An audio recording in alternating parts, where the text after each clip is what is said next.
오늘도 함께 예배드리시는 우리 성도님들을 사랑하고 축복합니다.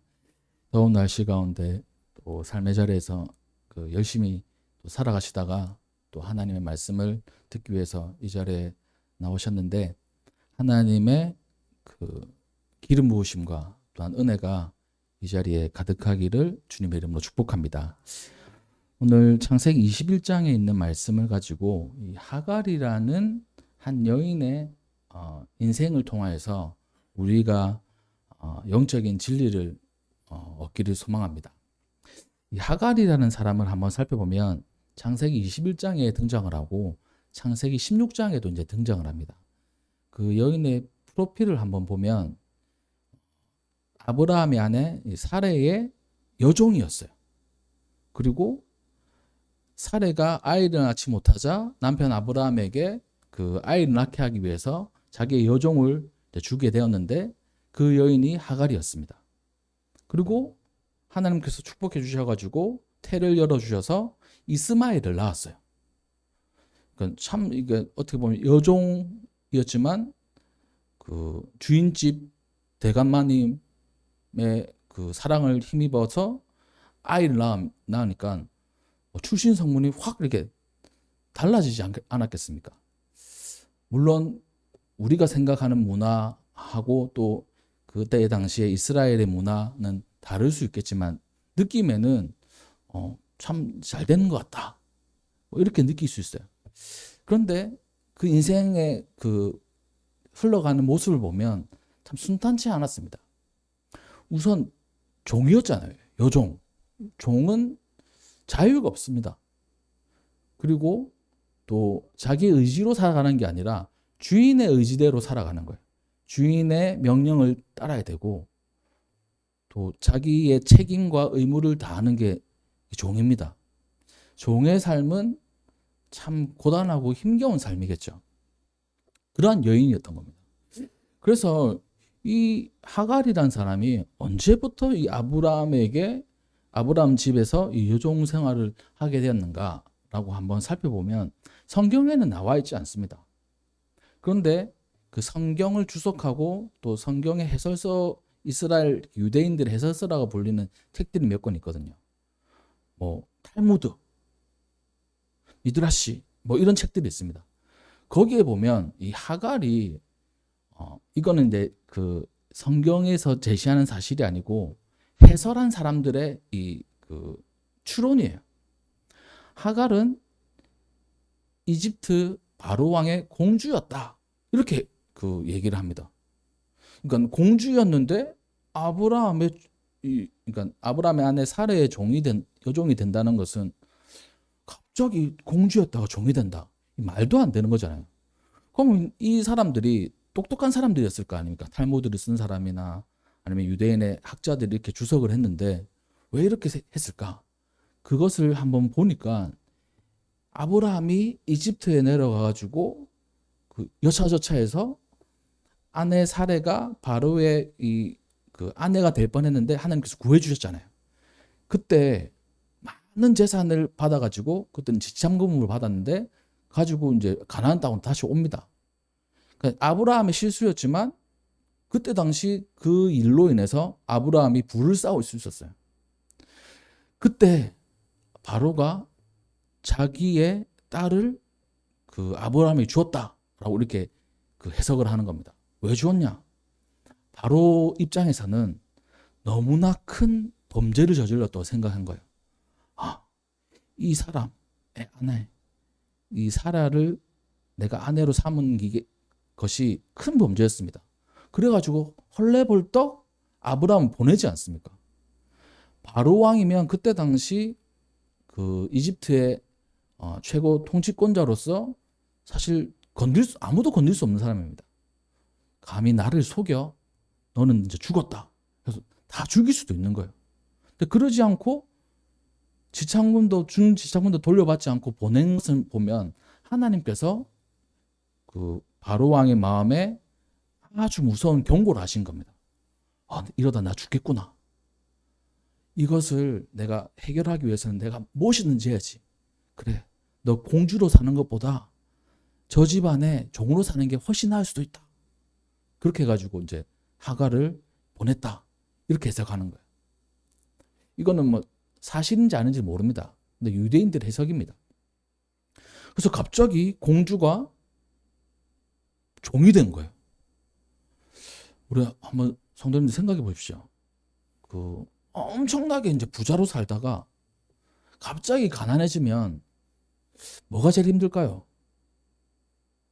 저는 이제 그런 적이 없어가지고 어떤 느낌인지는 잘 모르겠습니다. 근데 한번 생각해 보면 원래 하던 그 씀씀이 하던 행동들, 편하게 했던 것들 못하는 거잖아요. 원래 누렸던 것들 못하는 거잖아요. 또 자유롭게 모든 것을 다 할 수 있었는데 저 못합니다. 부자가 가난하게도 그 정도 되는데 한 나라의 공주가 이 종이 됐다는 것은 참 큰 상실감을 안겨줬을 거예요. 삶에 대한 비참함, 그런 게 있었을 겁니다. 그런 상태의 이 하갈이라고 한번 생각해 보십시오. 그러다가 어찌저찌 하여가지고 이 주인집에 주인집 대감마님의 아들을 낳게 되었어요. 갑자기 이제 신분이 상승하게 되는 거죠. 그래서 임신을 했을 때 자기의 주인이었던 그 사례를 막 놀립니다. 조롱합니다. 당신은 아기도 못 가지는 주제에 난 아기를 가졌어. 그래가지고 사례가 혼내가지고 쫓아내요. 다시 돌아옵니다. 그런 과정들을 겪은 거예요. 그러다가 이제 오늘 본 말씀 21장에 오면 어떻게 돼 있냐? 여기 보니까 8절 말씀에 보면 아이가 자라매 젖을 떼고 이삭이 젖을 떼는 날에는 아브라함이 큰 잔치를 베풀었다. 그러니까 사라에게 하나님께서 복을 주셔가지고 이삭을 낳았어요. 그러니까 젖을 떼는 날에 큰 잔치를 베푸는 겁니다. 근데 사라가 보니까 하갈의 아들 이스마엘이 이삭을 막 놀리는 거예요. 여기 보니까 9절 말씀에 하갈의 아들이 이삭을 놀리는지라 이렇게 되어 있습니다. 조롱을 한 거예요. 근데 이 단어를 이제 원어를 보니까 놀리다, 희롱하다, 뭐 놀다, 뭐 이런 뜻이 있습니다. 근데 놀다라고 했을 때 약간 그런 게 있어요. 이 성적인 게 있습니다. 이방신들을 섬길 때 이 성적인 문화와 연결돼 가지고 그런 게 있잖아요. 그러니까 뭐 페스티벌이나 이런데 성적인 문화들 있지 않습니까? 다 이방신들을 섬기는 거에서 이렇게 왔거든요. 그러니까 그냥 놀리는 게 아니고 막 희롱한 거예요. 그러니까 참을 수 있는 부분이 있지만 참을 수 없는 부분이 있지 않습니까? 그래서 사라가 볼 때는 이 그대로 놔뒀다가는 도를 넘겠다 싶은 거예요. 그래서 아브라함에게 얘기합니다. 여종과 그 아들을 내보내라. 이제는 이삭도 생겼으니까 같이 살 이유가 없다. 단호하게 얘기하죠. 아브라함 입장에서는 이삭도 참 귀한 아들이지만 이스마엘도 귀한 아들이잖아요. 어떻게 할까 하다가 하나님께서 말씀해 주십니다. 내보내라. 내 아내 말을 잘 들어라. 이렇게 말씀하시는 거예요. 걱정하지 말아라. 내가 그 이스마엘을 통해서 큰 민족을 이루게 하겠다. 이삭이 진짜 네 씨지만 그 이스마엘도 네 씨다. 내가 너를 부를 때 열국의 아비, 모든 민족의 아버지가 되게 하겠다 하지 않았느냐. 그 이스마엘도 민족을 이루게 할 것이다. 이렇게 말씀해 주시는 거예요. 그래서 그 말씀을 의지해서 아브라함은 하갈과 이스마엘을 내줬습니다. 여기에 보니까 14절에 아브라함이 아침에 일찍이 일어나 떡과 물 한 가죽 부대를 가져다가 14절에 하갈의 어깨에 메어주고 그 아이를 데리고 가게 하니 하갈이 나가서 브엘세바 광야에서 방황했다. 이렇게 했어요. 그러니까 떡 얼마나 준지 모르겠습니다. 그러니까 어깨에 맬 정도면 얼마 주지 않은 거예요. 떡과 물 한 가죽 부대 한 가죽 부대면 얼마 되지 않습니다. 자, 그것을 받고 쫓겨난 하갈의 마음은 어땠을까요? 뭐 없어요. 어디로 가야 될지 모릅니다. 또 가야 될 곳도 갈 수 있는 곳도 없는 거예요. 그 집안에서만 살았던 이 여종이었기 때문에 한동안 오랫동안 어디로 갈지 모릅니다. 물론 그 하갈이 이집트의 공주였다는 게 맞다면 이집트로 돌아갈 수도 있었을 거예요. 근데 이집트로 돌아가는 방법도 잘 모르고, 그리고 이집트로 돌아가 봤자 뭐 반겨줄 사람이 없다는 것도 알았는지도 모르겠습니다. 그러니까 공주였다가 여종이 됐다가 또 신분이 좀 상승했는데 완전 쫓겨난 거예요. 이 쫓겨날 때도 어디서 그냥 죽기를 바라는 그런 뉘앙스를 받아들인 겁니다. 아니, 그러니까 어디 가서 좀 살게 하기 위해서는 그쪽에 내가 집을 마련해 놨다. 또 뭐 돈을 좀 주고 또 뭐 하인도 붙여주고 뭐 이렇게 하면 참 좋잖아요. 그게 얼마나 좋습니까? 그래도 나를 생각해가지고 내가 거처할 곳과 또 내가 먹고 살 것을 나에게 주시는구나 라고 하면 마음이 좀 괜찮을 거야. 근데 딸랑 떡과 물을 가지고 한 부대를 주는 겁니다. 주고 이제 내보내는 거예요. 아침 일찍이. 각자의 마음들이 있겠죠. 아브라함의 마음, 또 사라의 마음, 또 하갈의 마음, 이스마엘의 마음, 다 이렇게 각자의 마음이 있을 겁니다. 근데 하갈과 이스마엘의 마음은 이제 우리는 죽었구나 이 생각을 하는 거야. 물 한 가죽 부대를 먹고 이제 방황하다가 죽게 되는구나. 여기 보니까 브엘세바의 광야를 배회했다 이렇게 되어 있습니다. 광야에서 배회한 거예요. 아무것도 없는 곳에서. 15절에 가죽 부대에 물이 떨어진지라, 또 그 자식을 이스마엘을 관목 덤불 아래 두고, 그러니까 가시 덤불 아래 그냥 이렇게 눕혀 놓은 거예요. 아이가 죽는 것을 참아보지 못하겠다 하고서 화살 한바탕 거리를 떨어져, 화살을 쏘면 날아갈 수 있는 그런 거리 정도로 떨어져 가지고 애도 죽고 나도 죽겠다 하는 심정으로 이렇게 앉아 있는 거예요. 마주 앉아 보면서 소리 내어 옵니다. 가까이 있기는 너무 마음이 아픈 거예요. 눈앞에서 자기 자식이 죽어가는 거를 보기 싫은 겁니다. 보고 있을 수 없는 거예요. 근데 눈을 뗄 수가 없으니까 저 멀리서 이제 바라보는 거예요. 서로가 죽어가는 모습을 엉엉 웁니다. 참 비참하고 또 고통스러웠었겠죠. 그때 하나님께서 그 어린아이의 소리를 들으시고 하나님의 사자가 하늘로부터 하갈을 불러서 말씀하십니다. 하갈아, 무슨 일이냐? 두려워하지 말아라. 하나님이 저기 있는 아이의 소리를 들으셨다. 일어나서 아이를 일으켜가지고 내 손으로 붙들어라. 그가 큰 민족을 이루게 하리라. 이렇게 말씀을 하시는 거예요. 그래서 하나님께서 하갈의 눈을 이렇게 밝혀 주셨는데 보니까 샘물이 있습니다. 그 가죽 부대에 물을 채워다가 아이에게 마시게 하고 또 거기서 이제 살 길을 찾아가는 거예요. 그 바란 광야에서 거주하게 되었습니다. 애굽 땅에서 아내를 얻어 주었어요. 그 이스마엘은 활 쏘는 자가 되어가지고 그 활 쏘는 자는 뭐 그 장군 또 그러니까 좀 강한 느낌 있잖아요. 그런 사람이 된 겁니다. 한 무리의 이제 지도자가 된 거예요. 그 이야기가 이제 오늘 21장에 나와 있습니다. 8절부터. 그러면 여기서 우리가 한번 살펴보면 오늘에 집중할 사람은 이제 하갈이에요. 하갈. 각자의 입장이 있겠지만 이 하갈의 입장에서 우리가 한번 살펴보는 겁니다. 우리도 때로는 하갈과 같은 그런 삶의 모습이 있을 수 있어요. 때로는 막 잘 나가기도 하고, 때로는 남부럽지 않게 살기도 하고, 그럴 때 있을 수 있잖아요.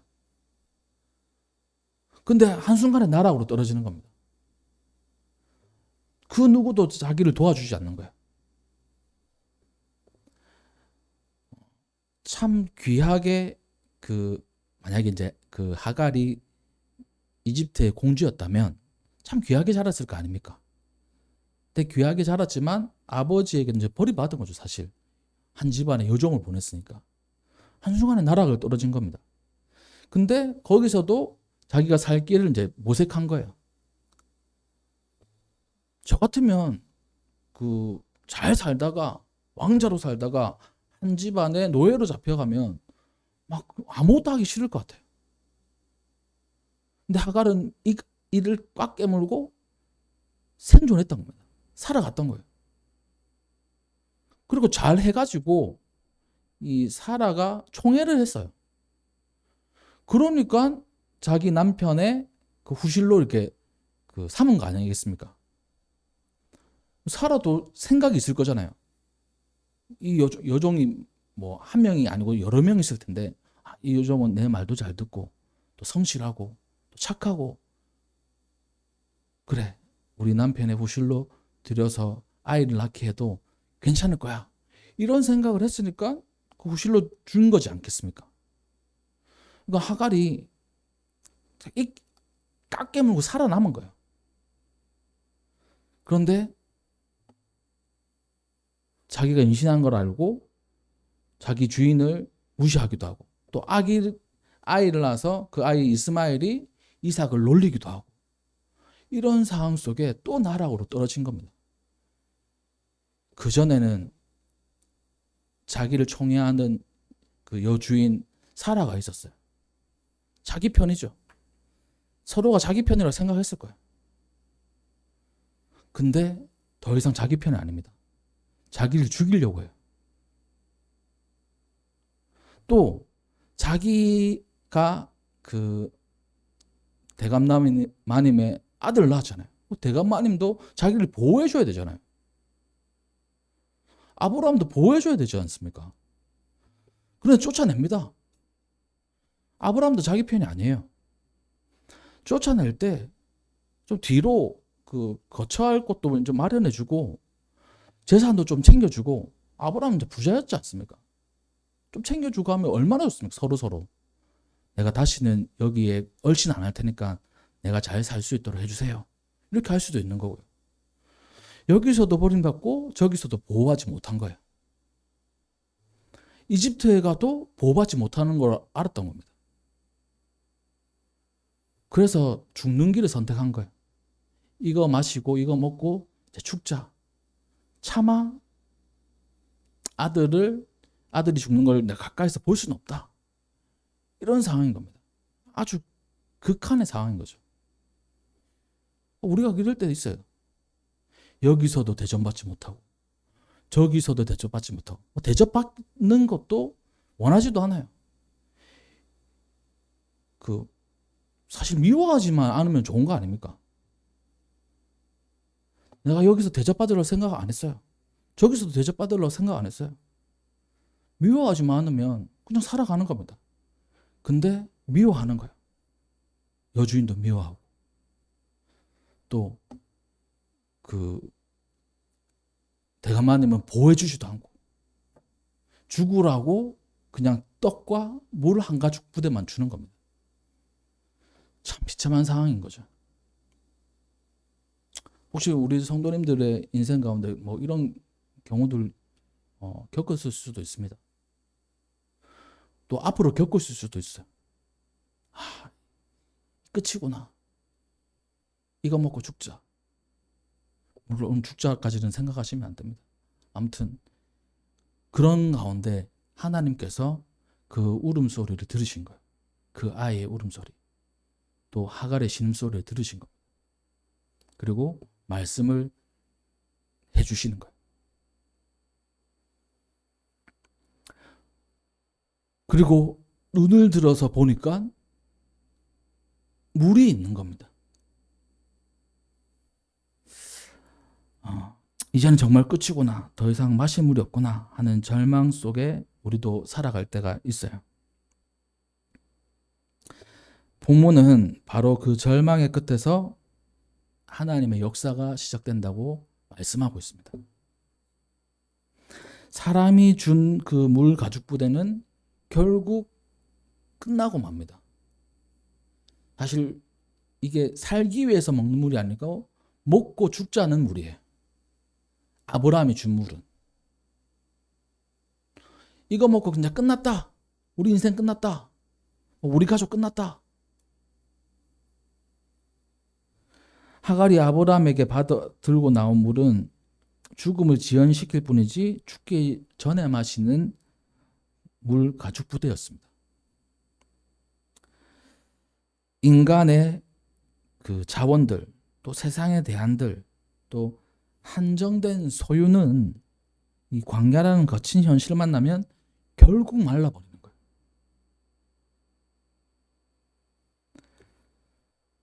하나님은 하갈이 가지고 있던 그 마지막 물 가죽 부대가 비워질 때까지 어쩌면 기다리셨는지 모르겠습니다. 그리고 하갈의 부르짖음을 들으신 하나님께서 마침내 그녀의 눈을 밝혀주신 거예요. 신기하죠? 바로 곁에 샘물이 있었던 거예요. 그전에는 못 봤습니다. 죽으려고 할 때는 그 샘물이 안 보이는 거예요. 근데 죽기 바로 직전에 하나님께서 그 샘물을 보여주시는 겁니다. 신기하게도 눈을 밝혀주셔가지고. 그 샘물은 방금 바로 생겨난 게 아닙니다. 처음부터 그 자리에 있었지만 절망의 눈물과 내 손에 들려있는 이 물 가죽 부대만 보고 있으면 그 샘물이 눈에 들어오지 않는 거예요. 하나님께서 눈을 열어주실 때 하갈은 비로소 세상이 주는 물이 아닌 살기 위해서 다시 채우는 하나님의 영원한 샘물을 발견하게 된 겁니다. 즉 아브라함이 준 물은 먹고 죽자는 물이었다고 한다면 하나님께서 주신 샘물은 다시 채워서 힘을 내라는 물인 거예요. 소비로 끝내는 게 아니고 이제 다시 채워주시는 겁니다. 하갈은 가서 그 생수를 가죽 부대에 가득 채워서 아들을 마시겠습니다. 단순히 수분 공급이 아니에요. 사망의 음침한 골짜기에서 하나님의 생명의 역사를 경험하는 거룩한 체험이었던 겁니다. 혹시 우리 성도님들의 손에 들린 물 가죽 부대가 어떻습니까? 마셔서 말라가고 있지 않습니까? 다 떨어져 가고 있지 않습니까? 이미 바닥이 나 버려가지고 한 방울의 물도 남아있지 않는 그런 상태 되지 않습니까? 내 힘과 내 의지로 어떻게든 버텨보려고 했던 죽기 전에 마시는 그 물, 찌직하면 언젠가는 그건 이제 말라버리는 거예요. 하지만 지금 하나님께 눈을 열어달라고 기도하면 하나님께서 우리의 눈을 열어주셔가지고 우리 주변에 가까이에 있는 샘물을 보게 하시는 겁니다. 하나님은 오늘 우리의 어두워진 그 눈을 밝혀주시고 내 삶 곁에 이미 예비해 두신 살기 위해 채우는 은혜의 샘물을 보게 하실 것입니다. 그것이 바로 이 하나님께서 하갈의 눈을 밝혀주신 이유예요. 너는 죽기 위해서 또한 죽음 앞에 그것을 물을 먹고 마시느냐? 나와 함께 한다면 영원히 마르지 않는 샘물을 공급해 줄 것이다. 예수님께서 말씀을 하시지 않았습니까? 내가 주는 물을 마시는 자는 영원히 목마르지 아니하리라. 그렇게 말씀해 주시는 거예요. 내가 주는 물은 그 속에서 영생하도록 솟아나는 운물이 되리라. 예수님께서 요한복음 4장 14절에 말씀해 주셨습니다. 말라버린 가죽 부대를 바라보며 울고 있는 우리를 하나님은 보고 계시고 또한 우리의 주변에 있는 그 음물을 보게 하시는 겁니다. 그 샘물을 보게 하시는 거예요. 오늘 이 시간 우리 성도님들의 삶 가운데도 하나님께서 예배해 두신 샘물이 분명히 있습니다. 그래서 내 손에 들고 있는 말라버리는 그 가죽 부대를 바라보는 게 아니고 하나님을 향해서 눈을 들어서 내 영안을, 영적인 눈을 뜨게 해달라고 기도하는 거예요. 혹은 하나님 앞에 그냥 하염없이 소리 내서 우는 겁니다. 그러니까 하나님께서 이렇게 말씀하셨잖아요. 네 아이의 울음소리를 내가 들었다. 하나님 사자가 그렇게 말씀하십니다. 하나님께서 너의 아이의 그 아이의 울음소리를 들으셨다. 그러니까 그 아이가 하나님 도와주세요. 하갈이 하나님 도와주세요. 이 소리를 들으신 게 아니고 그냥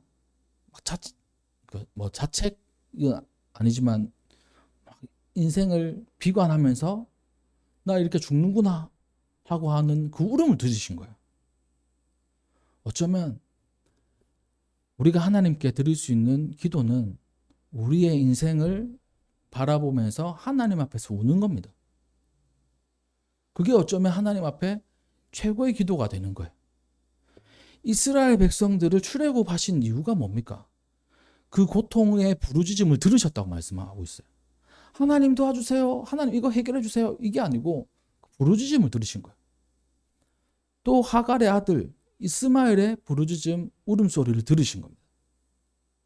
어쩌면 하나님께서 우리에게 바라시고 우리에게 듣고 싶으신 것은 다른 게 아닐 거예요. 내 힘으로는 안 되는구나. 이 물 한 가죽 부대로는 안 되는구나.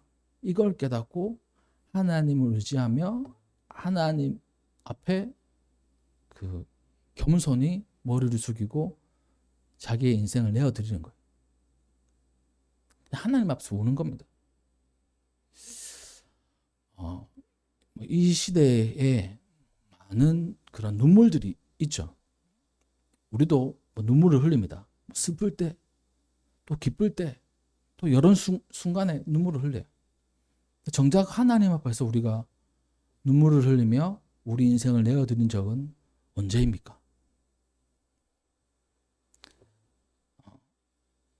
울 일이 그렇게 없어요. 또 울고 싶지도 않아요. 옛날에 제가 이제 어릴 때는 그 애들하고 막 다투고 이렇게 하면 먼저 운 사람이 지는 거지 않습니까?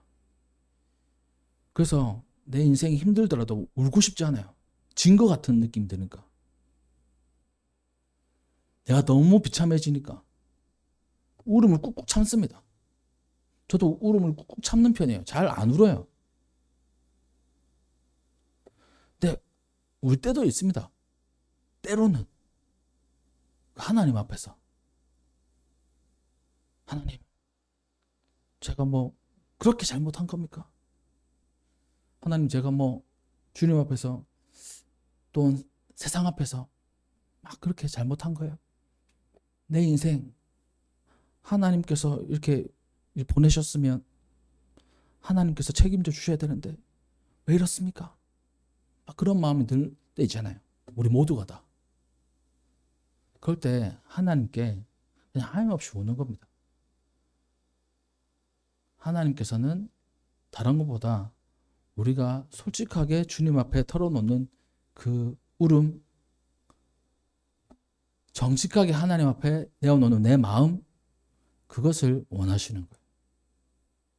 그럴 때 하나님께서 우리의 눈을 뜨게 해주시는 겁니다. 마르지 않는 샘물을 보게 해주시는 거예요. 바라기는 우리 모든 성도님들 오늘 이 시간 주님께서 밝혀주신 눈으로 영원한 샘물을 바라보시기를 주님의 이름으로 축복합니다. 다시 살리시고 또 하나님의 은혜로 우리의 삶을 가득 채워주시는 그 하나님의 축복이 우리 성도님의 삶에 분명히 있다는 거예요. 그래서 이번 한 주간 동안